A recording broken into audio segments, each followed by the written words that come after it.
cannot base the issue of war and peace on a rumor or report, which is not substantiated, or which some member of Congress refuses to tell us where he heard it. This issue involves very definitely war and peace, and when you talk about the presence of offensive weapons there, if they are there, I think the Soviet Union is aware, and Cuba is aware, that we would be back where we were in October, but in a far more concentrated way. Now, if you're talking about that, and talking about the kinds of actions which would come from that, it seems to me we ought to know what we're talking about. Now, it may be that there are hidden away some missiles. Nobody can prove that they're, in the finite sense, that they're not there, or they might be brought in. But they're going to have to be erected.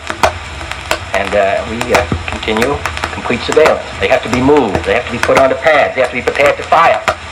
And quite obviously, if the Soviet Union did that, it would indicate that they were prepared to take the chance of another great encounter between us with all the dangers. Now, they had those missiles on the pads, and they withdrew them.